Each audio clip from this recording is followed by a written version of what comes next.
Morganson Productions, en association avec Mecorp, présente Telos.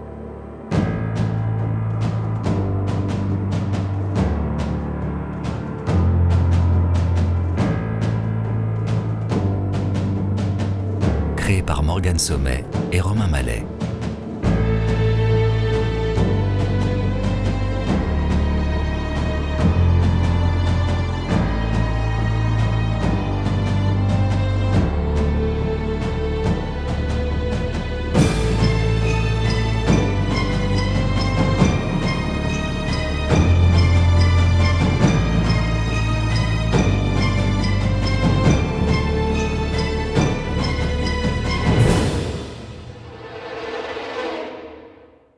Épisode bonus, 50,6%. Tu devrais faire quelques coucous à la fenêtre. Attends, un instant. Ok, envoyé. Voilà, quoi ? Fais quelques coucous par la vitre, ça fera de bonnes images pour ces news.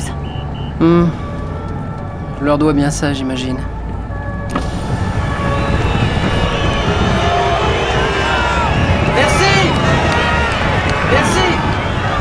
À notre tour! Vive la France! On a gagné!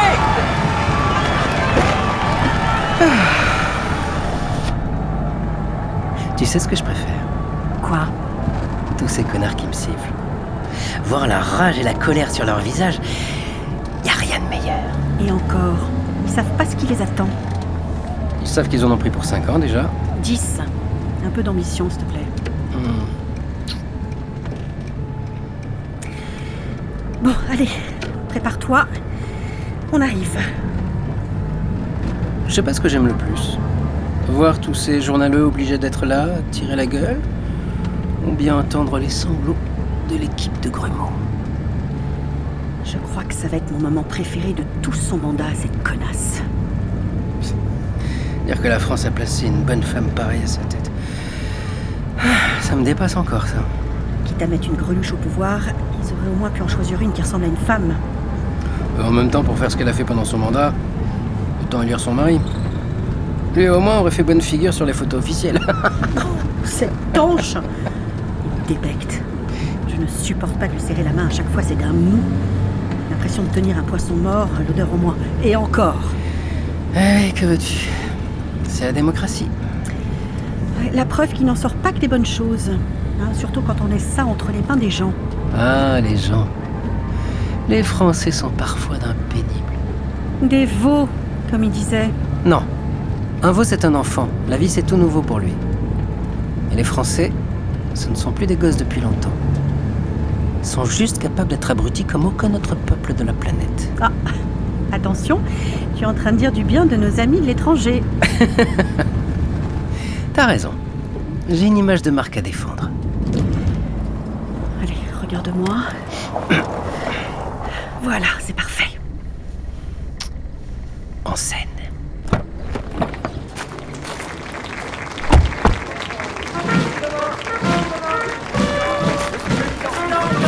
Bonjour. Hey, ne soyez pas si pressés. On a 5 ans devant nous pour discuter, hein. Regarde-moi tous ces mouvements. Mon petit sourire pour Grumeau. Monsieur Danin, Monsieur le Président Danin. Madame Danin, Madame la Présidente Grimaud, merci de nous accueillir. c'est un plaisir, vous vous en doutez. Philippe, Monsieur le Président, Madame Danin, Toujours un plaisir de vous serrer la main, Philippe. plaisir partagé.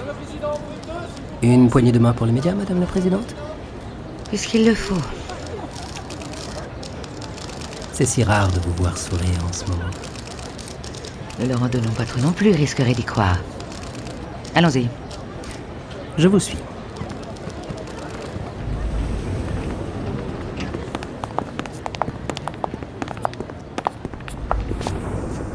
Madame Danin, je vous laisse avec Philippe au salon. Votre mari et moi avons des choses à nous dire entre présidents. Vous êtes entre de bonnes mains. Mais avec plaisir, bien sûr. Et qu'est-ce que vous avez prévu pour nous pendant qu'ils font leur petite messe basse? J'ai un excellent café et quelques conseils de conjoint de chef d'État à vous donner. Commençons donc par le café. Monsieur Danin, allons-y. À tout à l'heure, chérie.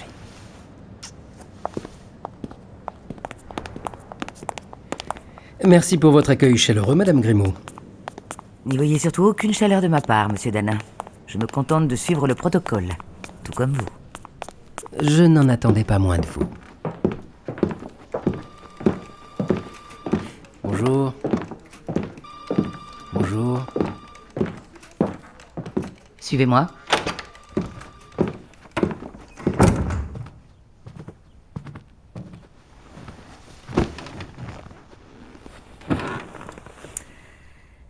Je crois que je vais avoir besoin d'un verre. Ça vous tente? Eh bien, vous m'étonnez. C'est plus de considération de votre part en 5 minutes que durant toute la campagne. Ce n'est pas parce que je vous méprise que je ne peux pas vous offrir poliment un rafraîchissement. Non, merci, je préfère écourter ça au maximum. Ma tequila, s'il vous plaît. De la tequila, carrément? Un cadeau du président mexicain. Elle est excellente. Et je ne vois pas pourquoi je vous laisserai mes bonnes bouteilles. Madame la Présidente, Monsieur le Président.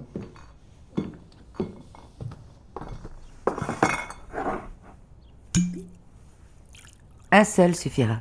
Bien, Madame la Présidente. Laissez le plateau, merci. Maintenant, je comprends mieux certaines décisions prises pendant votre mandat.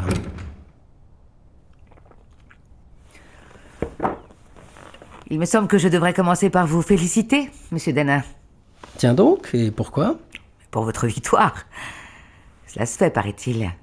Je vous remercie, Madame Grimaud. Et je vous félicite aussi. Ah. Et pour quelle raison? Mais pour votre défaite. Sans votre gestion calamiteuse du pays pendant votre mandat, jamais un type comme moi n'aurait pu espérer arriver au pouvoir. Je vois que nous partageons quelques points de vue, finalement. C'est-à-dire? Nous pensons tous les deux que vous n'êtes qu'un moins que rien arrivé ici par pur opportunisme. Oh. Vous me faites trop d'honneur, Madame Grimaud. Je ne suis qu'un humble Français qui cherche à servir son pays. Oh, un humble Français héritier d'un patrimoine qui se compte en millions, soutenu par les plus grands pontes de l'industrie et qui passe ses vacances de la Toussaint aux Bahamas. C'est le président que les Français veulent. C'est pour ça qu'ils m'ont élu.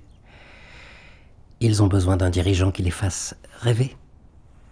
Un conseil de présidente au président. Faites attention quand vous dites c'est pour ça qu'ils m'ont élu.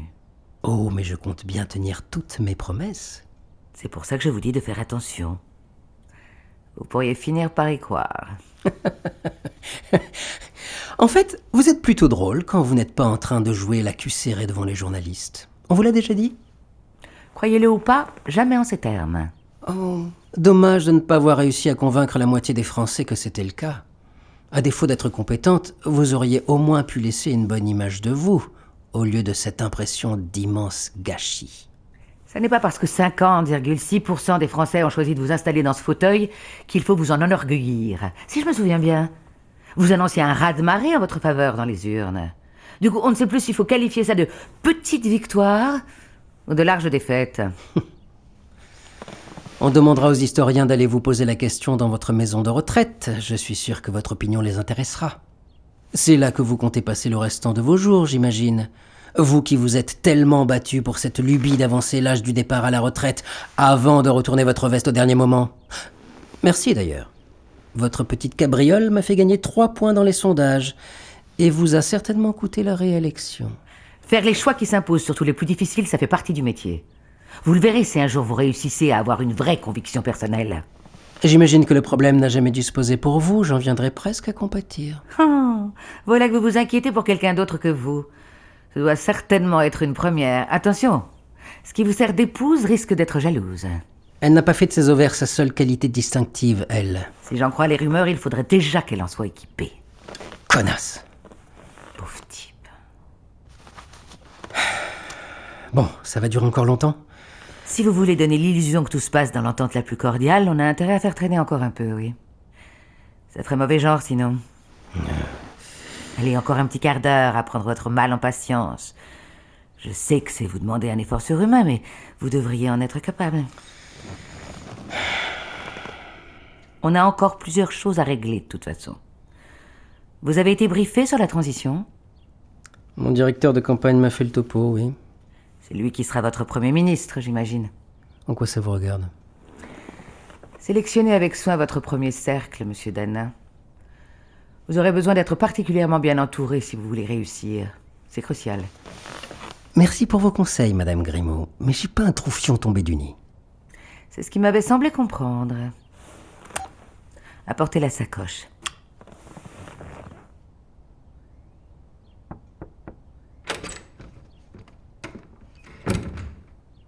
Lieutenant-colonel Mallard au rapport, Madame la Présidente. Nous pouvons procéder à la transition, mon colonel.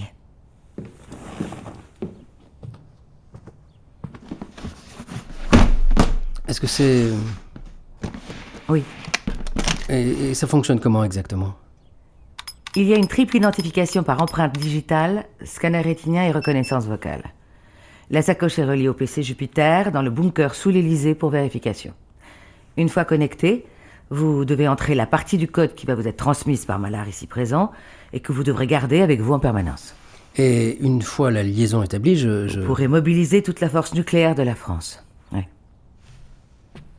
Madame la Présidente, veuillez vous identifier pour lancer la procédure, s'il vous plaît. Merci, mon colonel.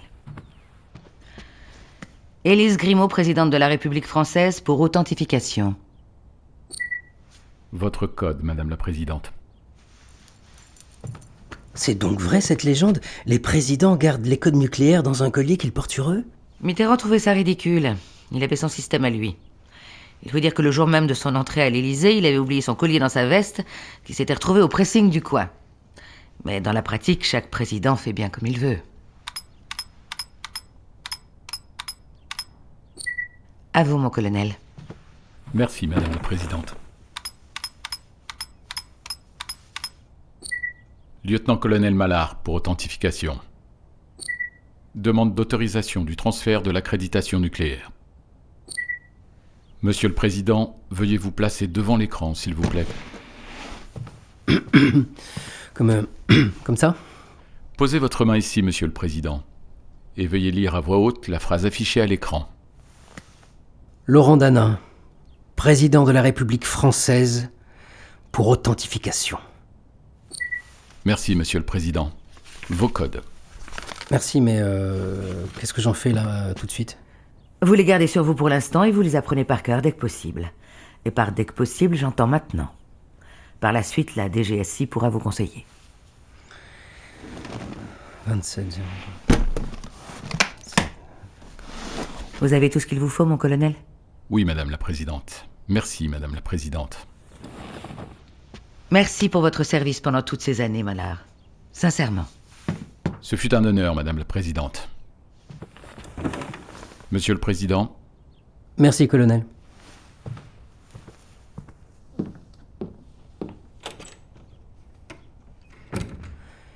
Il vous reste de la tequila? Je vois qu'on se laisse tenter, finalement.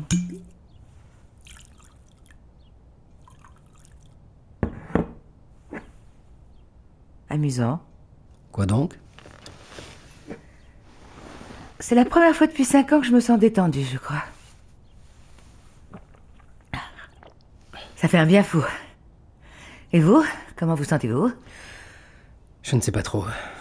J'hésite. Ah, entre quoi et quoi? Terrifié et... invincible. Vous verrez, l'un passe, l'autre jamais. Je réalise surtout que j'étais fait pour être ici.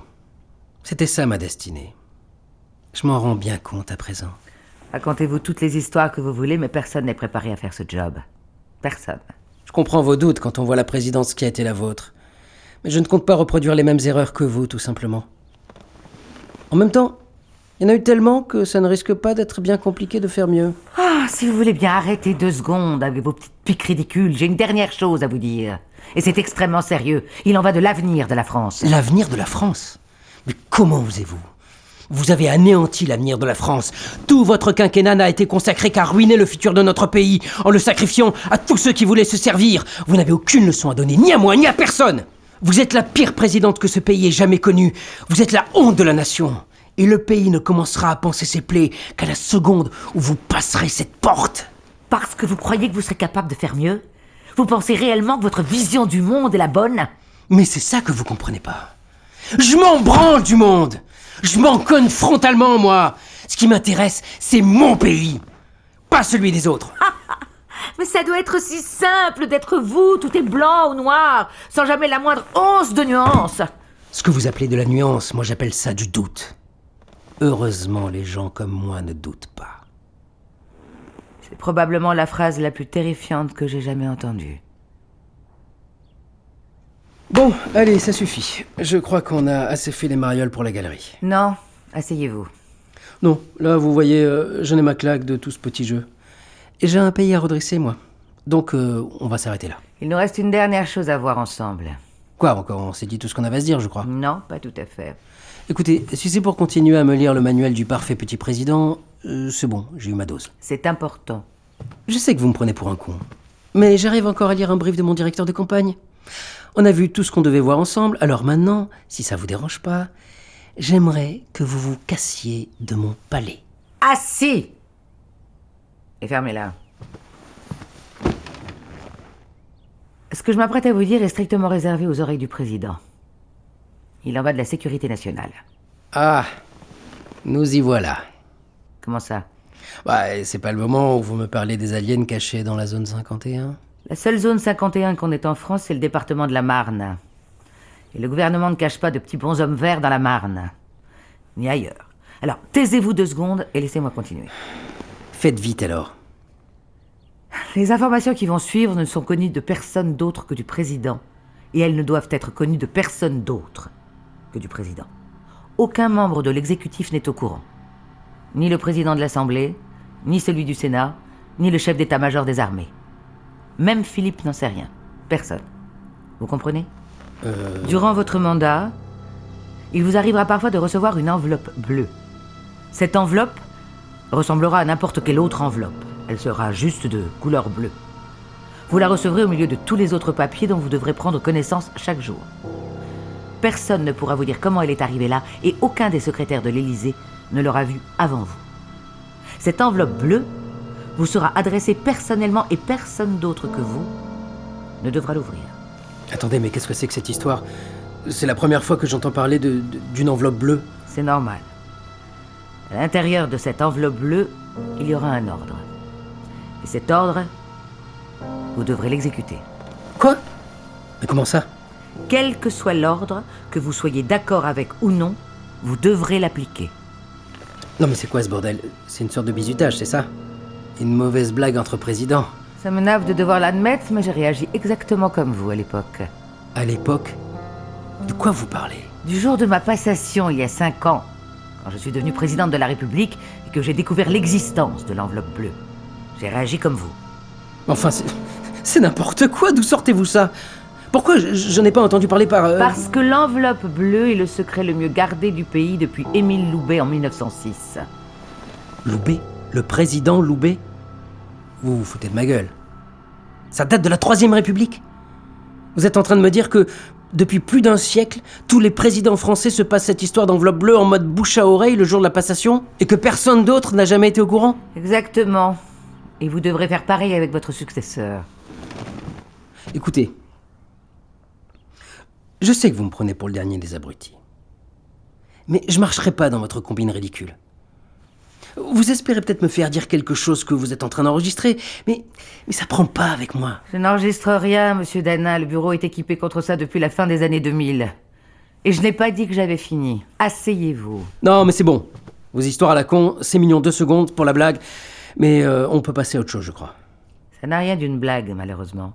Ah oui, ok. Et comment une enveloppe bleue pourrait débarquer soudain de nulle part, avec un ordre dedans? Parce que cette enveloppe vient du futur. Du futur? Oui.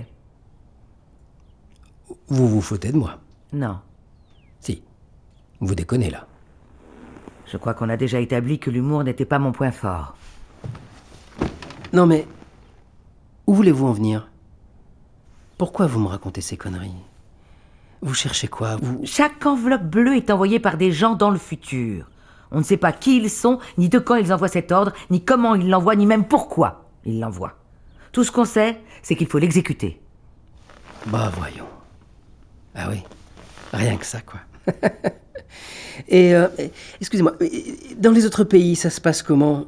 Les enveloppes, elles sont bleues, rouges, vertes, comment? Bon, écoutez, vous pouvez faire le Mario le temps que vous voulez, ça ne changera rien à la situation. La seule chose à faire, c'est d'appliquer les ordres. Eh bien, je voudrais bien voir ça, moi. Vous n'aurez pas le choix, monsieur Danin. C'est moi le président. C'est moi qui décide. Je n'ai d'ordre à recevoir de personne. Pas même du futur, vous entendez? Vous décidez de tout, oui. Sauf de ça. Bon, non mais c'est bon là, c'est vrai, allez. Déjà, je refuse de croire à votre histoire la con. Et quand bien même, le président de la France ne reçoit d'ordre de qui que ce soit, ni de quand que ce soit, bordel. Écoutez-moi. Non, je n'écouterai pas. Je n'écouterai plus. Non mais vous entendez parler là? Vous réalisez ce que vous êtes en train de dire? Croyez-moi, j'en ai parfaitement conscience. Je sais très bien de quoi ça a l'air, je vous l'ai dit. Ma première réaction a été exactement la même que la vôtre. Mais j'ai fini par comprendre que ces gens du futur sont prêts à tout pour que les choses se déroulent comme ils veulent qu'elles se déroulent. Que ça vous plaise ou non. Mais ça n'a aucun sens, voyons. Tout ça n'a aucun sens. Mais vous êtes complètement folle. Vous croyez vraiment que j'avais envie de relancer la filière nucléaire? Toute ma carrière, j'ai prôné une énergie propre, renouvelable et sans danger pour l'être humain et l'environnement. Et pourtant, j'ai lancé un plan de développement de centrales nucléaires pour les 50 prochaines années. Attendez. Comment ça? Vous voulez dire que... Que sans un ordre d'une enveloppe bleue, jamais de la vie je n'aurais fait ça. Rappelez-vous, même le lobby du nucléaire n'avait pas compris ma décision sur le moment. Non mais vous n'êtes pas sérieuse. Vous vous foutez de moi là. Et le fameux retournement de veste sur l'âge de la retraite qui vous fait en rire, il vient d'où, à votre avis? Vous pensez vraiment que je ne savais pas que ça allait me coûter mon élection? C'était un putain de suicide politique, et je l'ai fait quand même. Vous avez fait ça juste à cause d'une enveloppe bleue? Je ne l'ai pas voulu au départ. Il était hors de question que je me soumette à un ordre sorti de nulle part et certainement pas d'une enveloppe bleue. J'ai très vite compris qu'on ne pouvait pas leur résister. Comment ça? Quand j'ai refusé d'obéir à l'ordre que j'avais reçu, quand j'ai décidé que je ne le ferais pas, j'ai commencé à me rendre compte que les photos chez moi avaient changé. Quoi? Ça veut dire quoi, changer? C'était nos photos de famille, à Philippe et à moi. Des photos très personnelles, des photos de vacances, de voyages. Mais c'était pas nos photos, enfin, pas vraiment. C'en était une version alternative. Mais comment ça, alternative? Qu'est-ce que ça veut dire? Sur toutes ces photos, il y avait une petite fille. Ma petite fille. Une petite fille? Mais vous n'avez pas de gosse. Oui. Et ça a toujours été mon plus grand regret. Et c'est là que j'ai compris. Mais quoi? De quoi vous parlez? J'ai compris que dans le passé, j'avais eu une famille. Une famille avec une petite fille. Une petite fille dont je ne connais pas le nom. Que je n'ai jamais entendu rire. Que je n'ai jamais pu serrer dans mes bras. Attendez-vous. Vous délirez complètement. Ils ont modifié mon passé parce que je n'avais pas obéi à l'ordre dans l'enveloppe bleue. Ils m'ont retiré ce que j'avais de plus précieux, sans même que je m'en rende compte. Mais vous... Alors oui, un dernier conseil de la part de la pire présidente que ce pays ait jamais connue. Ne jouez pas au con avec ces gens-là, monsieur Danin. Mais vous êtes folle! Qu'est-ce qu'on vous a demandé de faire d'autre? Combien d'enveloppes bleues vous avez reçues durant votre mandat? Ça me regarde. Ce ne sont pas vos oignons. Tout ce que vous devez retenir, c'est que des enveloppes bleues, il y en aura. Et il y en a toujours. Non! Non, je refuse de vous croire, vous entendez?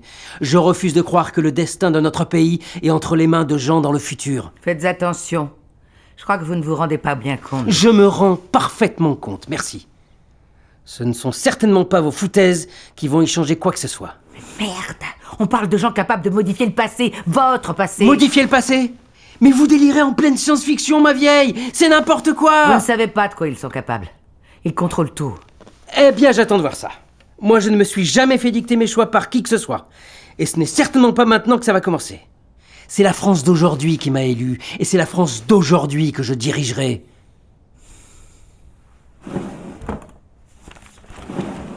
Tenez, Mais... Vous vous foutez de moi, c'est... je l'ai reçu ce matin. Votre nom est écrit dessus. Je ne l'ai pas ouverte. Mais c'est vraiment une... Bleu. Comme le drapeau, oui. Non. Non, non, non, non, non, non. Tout ça, c'est des conneries. Vous vous foutez de ma gueule depuis le début, hein. Ça n'a aucun sens, c'est ridicule. Quand je pense que vous aussi, vous allez devoir porter ce terrible fardeau. Ça vous amuse? Disons que ça me rend un peu moins triste à l'idée de devoir vous abandonner ce bureau. Dites à mon mari que c'est l'heure d'y aller. Allons-y, oui. Tout ça n'a que trop duré. Vous savez, tout à l'heure, quand je vous ai dit que c'était la première fois en 5 ans que je me sentais détendue, Ouais? j'ai menti. C'est maintenant que je me sens vraiment détendue.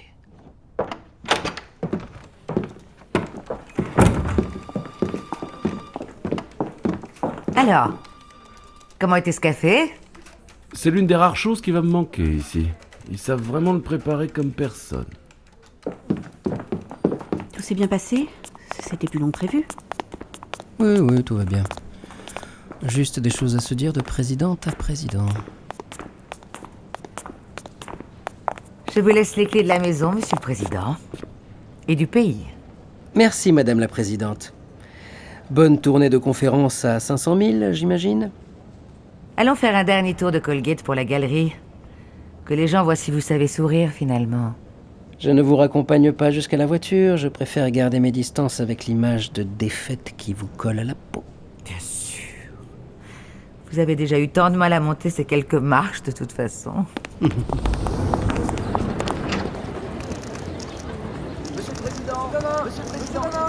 Cécile? Madame Grimaud? Madame la présidente Grimaud. Monsieur le président. Madame la présidente, Philippe. Monsieur le Président, Madame Dan. Philippe, ce fut un plaisir, comme toujours. Une dernière poignée de main pour vos amis des médias? Avec grand plaisir. Je vous aurais prévenu. Vous m'aurez bien fait chier, surtout. Merci à tous. Merci pour votre service.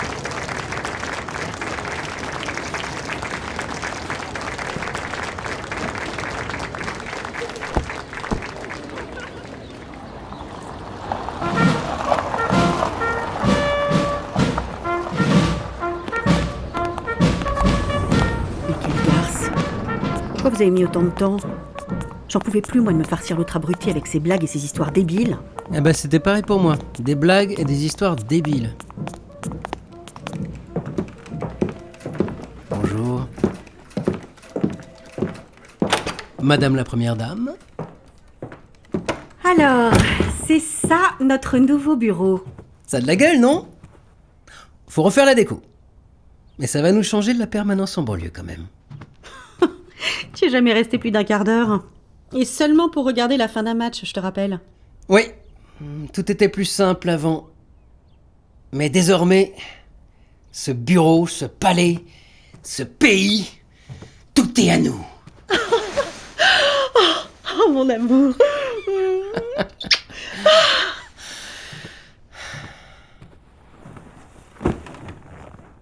C'est quoi, ça? Quoi donc?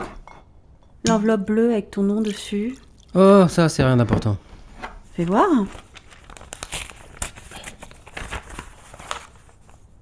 Bah... Attends, c'est quoi ce truc? Quoi? Qu'est-ce qu'il y a? Il y a écrit « Oui, tout était plus simple avant, mais désormais ce bureau, ce palais... » Quoi? Tout était plus simple avant, mais désormais ce bureau, ce palais, ce pays, tout était... Attends, qu'est-ce que ça veut dire, là? Je comprends pas. Comment c'est possible? Et pourquoi le mot « nous » est barré à la fin?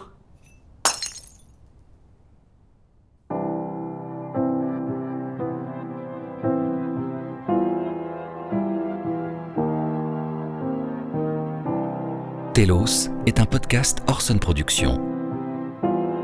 Écrit par Morgane Sommet et Romain Mallet.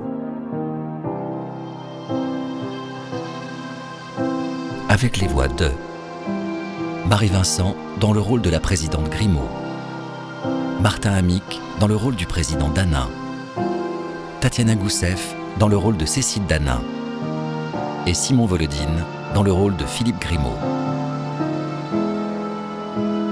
Voix additionnelle, Sylvain Thémin dans le rôle du lieutenant-colonel Mallard et Romain Mallet dans le rôle du valet de pied.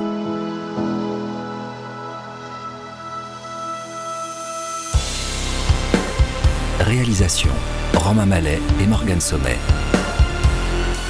Montage et sound design, Arthur Maître. Musique originale, Zoé H et Daniel Armand. Moyens techniques, Studio 314.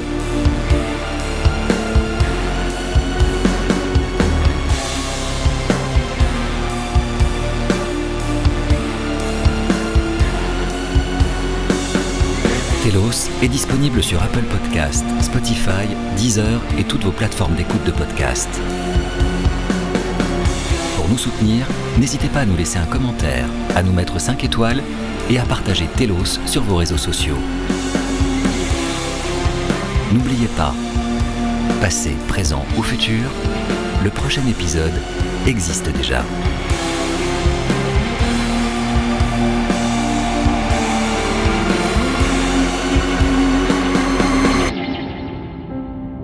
Telos est une création originale Orson Productions. Retrouvez tous nos podcasts sur orsonproduction.com.